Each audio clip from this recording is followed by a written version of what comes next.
Blair. Good afternoon. Ladies, there are seats that you are welcome to have. You're okay. Okay.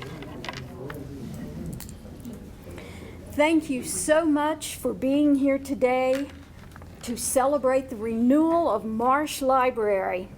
It has rained so much today, I wondered, would we have a celebration or would we be building an ark? You know, it's not an unusual occurrence to dedicate a building.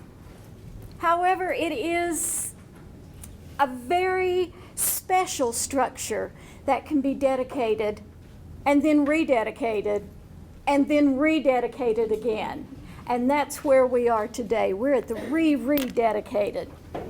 The library at Concord was dedicated the first time on November 29th, 1941. It was a stormy evening with less than 40 people in attendance. 9 days later, Pearl Harbor was attacked. During the late 1970s, officials of the university saw a need to expand the physical facility of the library in order to provide additional spaces for their students. In August of 1980, a gathering was held on the front steps of the library to rededicate the building. And now in 2014, we gather again to celebrate this magnificent building that has received yet another much-needed facelift. It has been my pleasure to be a part of the ongoing history of the library and of the history of Concord University.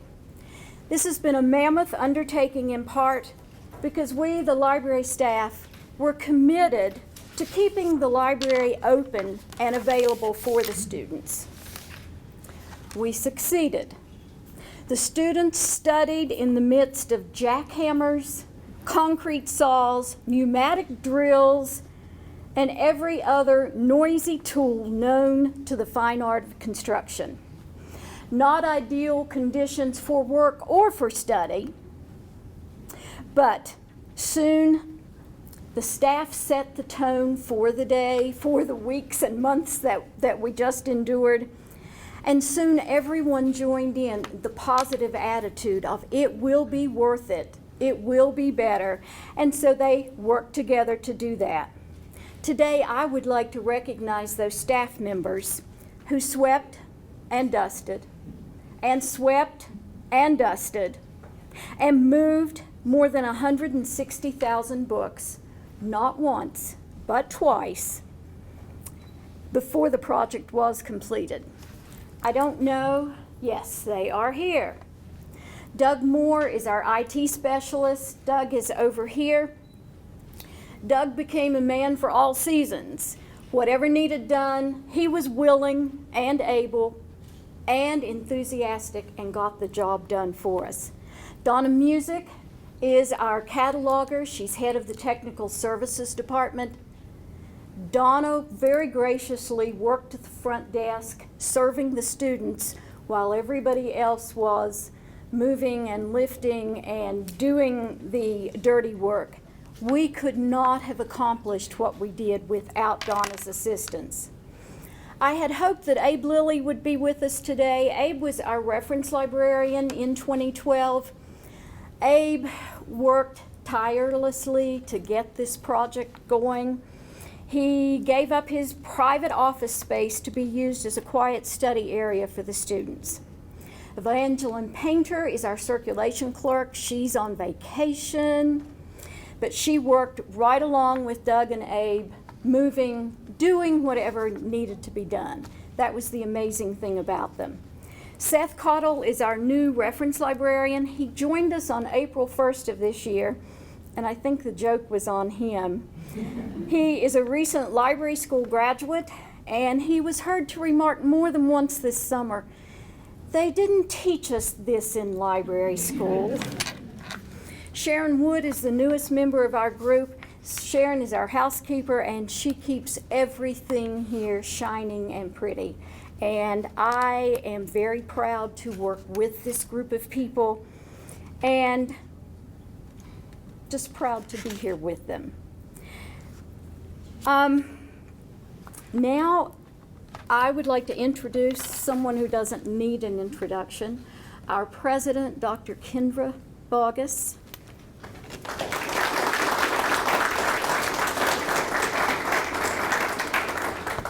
Thank you very much. I'm here really to introduce Mr. Robert Holroyd to you all.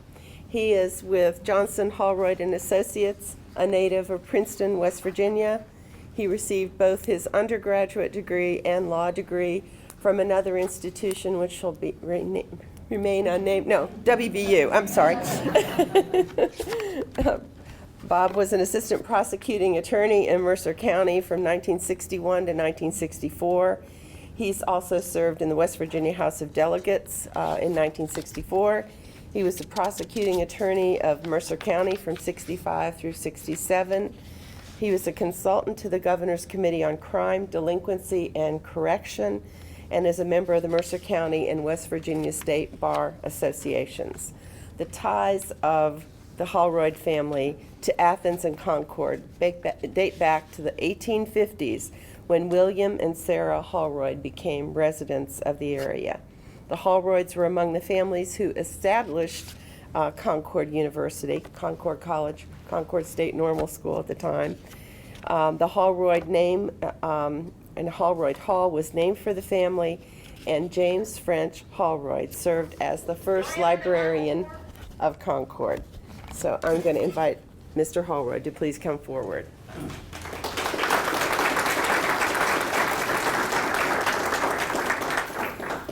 Thank you, Madam President. I am once again shocked that this institution thinks enough of me to ask me to come over here and speak to the people.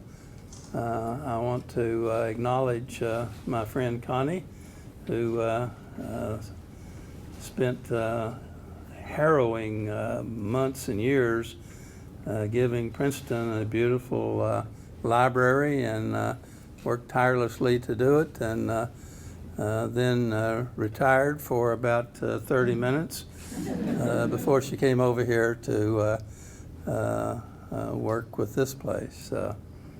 We also have with us an honored guest, Mr. Schott, John Schott of the West Virginia State Legislature. Real pleased to be in the company of people of that nature. I've been asked to give a few remarks here with regard to Jimmy Holroyd, who was referred to in the family as Uncle Jimmy. Jimmy was the son of William and Sarah Holroyd. William came over here from England and established himself in this community. He was on his way to California. He was a Methodist minister of sorts and a carpenter and 2 or 3 other things in England, and pulled his family up and headed for California. Was met on a trip from Philadelphia west by some people from this area who talked him into stopping here. And this is where he stopped and planted seeds that there's several thousand Holroyds in this area now as a result of his being here. And his wife Sarah, of course, who was responsible, Sarah, was responsible for naming the place of Concord. It may be of some interest to you to know that there was a controversy with regard to where the school should be. It was thought that a normal school, which was for some of those of you who may not know, was a teacher's college. It was thought that this area would profit from having one of those. So the legislature was about to meet to put that together, and there was a gentleman from Princeton by the name of Johnston, who was an ancestor of the lawyer that I started my law practice with, and whose name I kept on the title. He represented Princeton in the legislature to see that the college was there. Or not, no, this had to do first with the county seat, to see about where the county seat was going to be. And so he went ahead when the legislature was getting ready to meet and stopped in Beckley and told the people over there that there was a horse thief who was on his way to Charleston who would be along, and described him, named him, and that there was a reward for him in Princeton if they would capture him and take him to Princeton and turn him in. Well, that was the gentleman who was to go down and speak to the legislature to have the county seat here in Athens. Well, they managed to pull it off, and he was arrested and brought back here. And in the meantime, Mr. Johnson went on and got the legislature, in the absence of any opposition from anybody else, to put the college, or to put the county seat in Princeton. Now, John, I served in the legislature for a while, and I'm familiar with that sort of conduct, and I'm sure it's a little less subtle now than it was, or a little more subtle anyway. At the next session of the legislature, it was reported what had happened, and as a consolation prize to Athens, the legislature agreed to establish a normal school here. Well, it sort of half-heartedly decided it, because they didn't give any money for it, and didn't give any land for it, didn't give any teachers for it, and the town was to establish a school within 1 year, have a building, and conduct the classes within that 1 year, or the college would go to Princeton. Well, they got busy, and they raised a startling amount of money to get the land and build the building. I think it was $1,700 in pledges, and built the school. And about 3 days before the year was up, they had class in the building. It didn't have any windows, and it had no heat, but they built fires outside for the students to go out and warm themselves periodically while class was going on. Now, that's the humble beginning of this institution, folks. Originally, my ancestor had contributed some land and some skills. He helped with the construction to do that. It was a community project. And for some of those of you who may not know, this community was basically the town for a good while. There was no water system in Athens. The water system belonged to the college, and they sold water to the residents of the town. And it was just recently, this last 10 years or so, that the town got a water system. But that's some of the history. Jimmy Holroyd was the oldest son of William Holroyd, William and Sarah, and he had, as the oldest son, had been somewhat helpful in raising the other 7 children that they had. And then when he, and so he became the first librarian of this institution, and stayed on for a few years there, and taught a couple of subjects in the normal school and later in the college. And his association with this institution lasted for, I believe, a little better than 45 years. Then he had a daughter. Well, he had a bunch of daughters. I think it was six daughters and one son, maybe two sons. But Ella was the music teacher and was called upon to establish a music department at the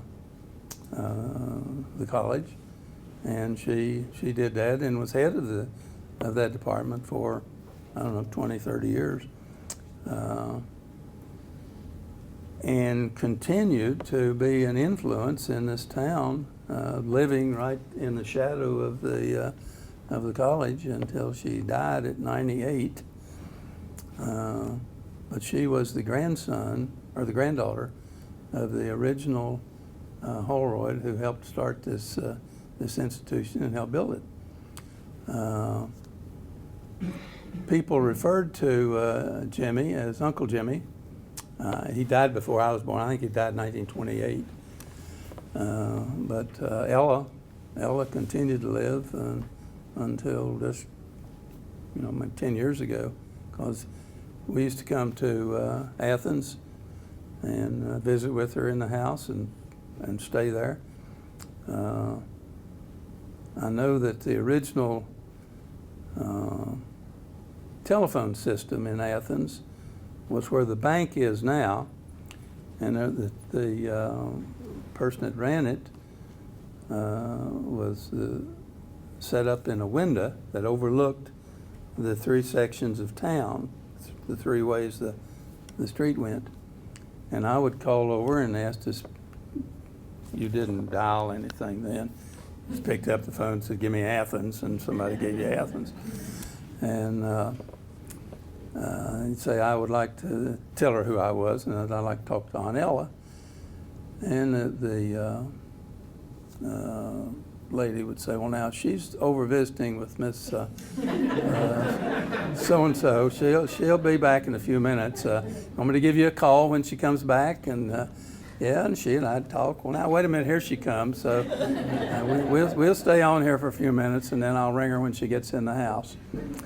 Now, that was the kind of town this was back in those days, and I remember it myself. And I've always been very proud to be associated with this institution.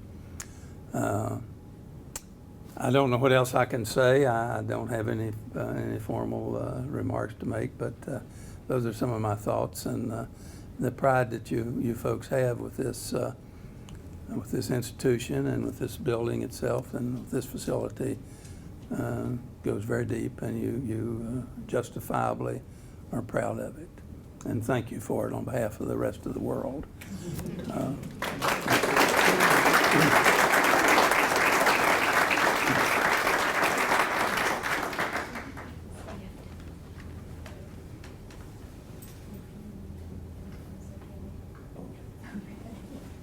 Folks, I do apologize, but I have to leave. My only grandson is getting married, and he is, we've got about an hour and a half to get there. And we've got a facility at 6 o'clock, so we're gonna run out. But thank you for your attention. Thank you.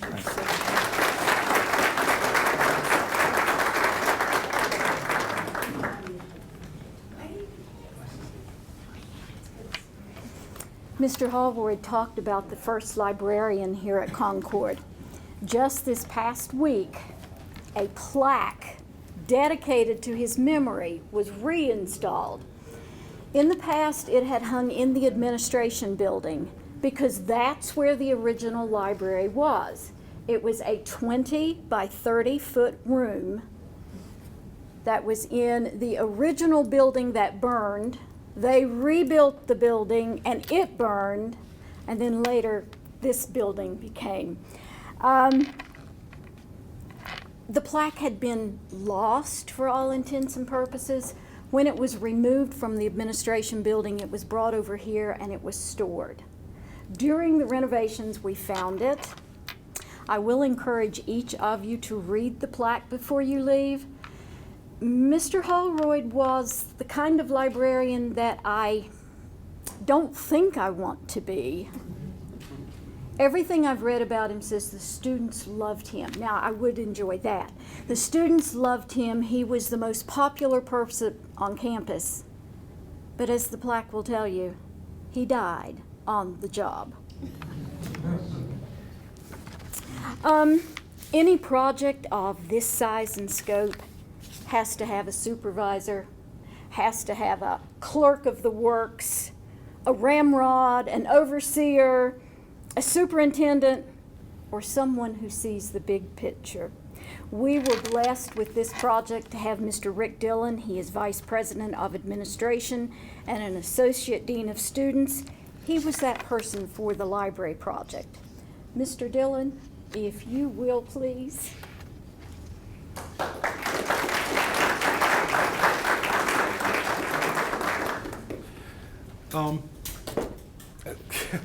I guess that's why we don't have any more working fireplaces at the college, because just about every building we have burned down. Thank you. And normally I do not speak in front of anywhere near these kind of audiences. It's Connie's will to have me here, and I was happy to do it since she asked, and always grateful to be able to thank those folks who put so much energy and love, really, and hope into the library project. And for Blair and I, Blair from Ceiling Architects, we started this thing around 2011. It was quite a while ago where the Eastmont project money came to us, and we began thinking how we're going to renovate the library, what are the best things to do. And when Connie talked about, we found the plaque, we just got it up we really got up yesterday. So the library is started in 2011, and I'm not quite sure it's actually completely done yet. It's ongoing, and even some things happen as soon as yesterday. But I'm happy to thank all those folks who helped do the library. And as I think Connie referred to, all the library work was done, and the library was closed. Well, it closes at certain times normally, but other than that, it was only closed about 2 hours over those years, which is something to be said for our librarian and our library staff. And it was loud, and it was long. And if you were a student here during those 2 years and trying to get some work done in the library, you knew that. The scope of the project was really twofold. Actually, it was threefold. And the East Bond money was a contributing factor. Around $3 million went into the library. We got another grant that has helped bring some ADA additions to the library that are still actually not in yet. They're coming probably by the end of this month. And in between, there was work done by Concord employees. And so really 3 parts to it. And the first part, we did the air conditioning, and we had a library that never had air conditioning until last year. That was a big help. New roof. The return of the grand windows, which for those of you who know the library, we had closed those in several years ago. I'm sure it was a fiscal reality. The windows leaked in inclement weather, and you don't want leaky windows in a library on your books. Windows were closed in, they were reopened, and I think lend themselves to a beautiful view. We did a creation of a suitable institutional archival space. This room used to be the archival space. I'll call it a space. We had a lot of things crammed in there. It was very difficult to find. Now we have a nice archives, properly humidity efficient, and wonderfully attended to by our library staff. We upgraded the fire alarm system, and we created a unisex handicap bathroom, and we also replaced the front steps, which were crumbling at the time. The next phase of the project came with my own staff, the people in the physical plan and the housekeepers. They worked for me, and they came in and painted and did carpentry and Mr. Vaughnville, the physical plant director, oversaw the carpet being laid and being purchased. And so all that work was done by them.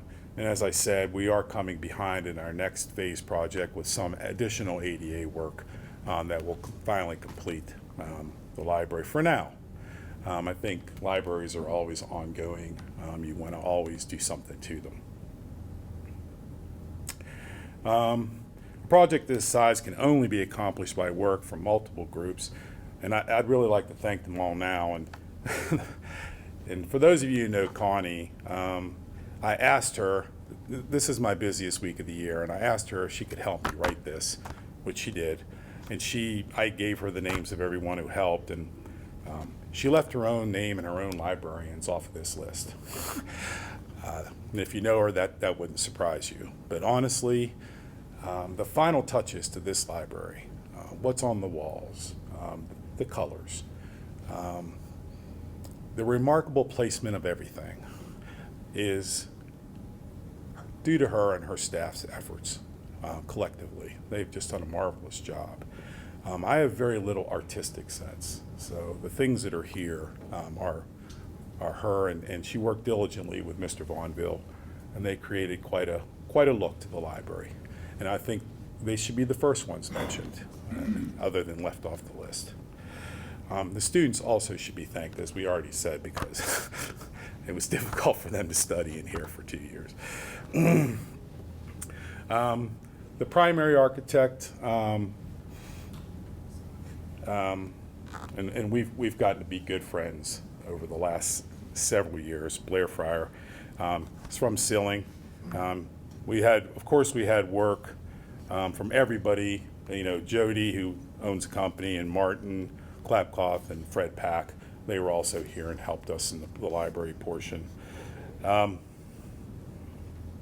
We had people we hired in for the job: Mike Webster, Marlon Hathaway, Robert Deeb, and Philip Stafford of DCI Shires, who were local here. Gene Otchap, he was Mansueto. They did all the roofs. Frank Unger and Past Respects, who replaced the front steps. There is one other thing too. Normally when I come to a project, to either oversee the project myself, I assign Mr. Vaughnville to do it, or I assign an engineer that I have working for me to do it. Once Connie was hired, I'm ashamed to say I was never in the Princeton Library. Being an Athens person, and I used to come to this library for all my library needs. I went over to Princeton to see it. And the architects, and through the architects, I knew Connie, had a large say in how that library is so beautiful. And so I very seldom had a project manager in the library. I just let Connie do it. And actually, that was a pretty smart move. So early on, she said she would write me all these things that she had questions about. And finally, I just said, I'll tell you what, you decide. You let me know how you decide what you want to do. So along with the architects and contractors, I'd like to recognize all the people at the physical plant. Our carpenters, our painters, our electricians had a large hand in what was here. Our landscaping crew helped them move things. And finally, our housekeeping staff. I don't know if you've been a housekeeper, but in these kind of projects, is you do this project, and then it has to be cleaned up. Because again, the students are all here studying, and then you look at it again, I don't like, you go back in, and you ruin the job they just did, and they have to go back in and clean it up. And this goes on day after day. And they so wholeheartedly took on the responsibility of cleaning. And Sharon, who now, one woman manages to clean this entire library, which totally astounds me. So they have to be given credit as well. So thank you. And thank the library staff, and thank everybody that helped us renovate the library.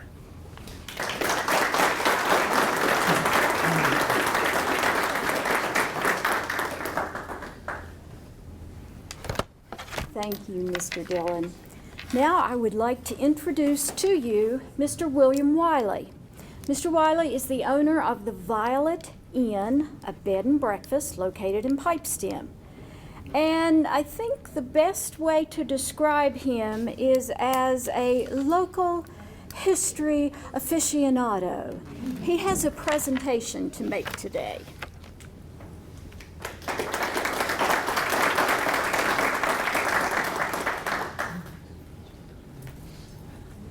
On behalf of the Wiley family, I'd like to donate Captain French's Bible to Concord University. And to Ms. Bogus, I'd like to thank you for having us here today. And Connie, I'd like to thank you. Thank you very much.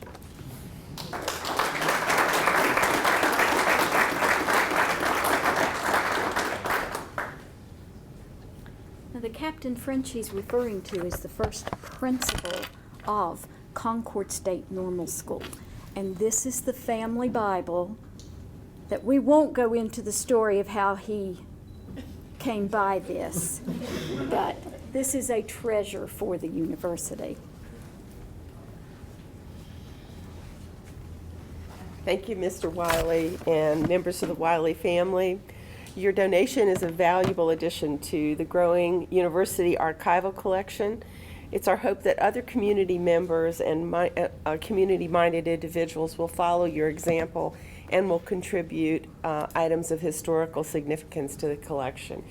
I wanted to thank everyone for being here today. It's just wonderful to have you all here on this historic occasion, and I want to echo my thanks to everyone who took a part and took so much interest in this long-term project. It's just, I think it's a wonderful outcome, and our students are going to definitely enjoy being here. Thank you, Connie, and again, thank you, Mr. Wiley and the Wiley family. Appreciate it.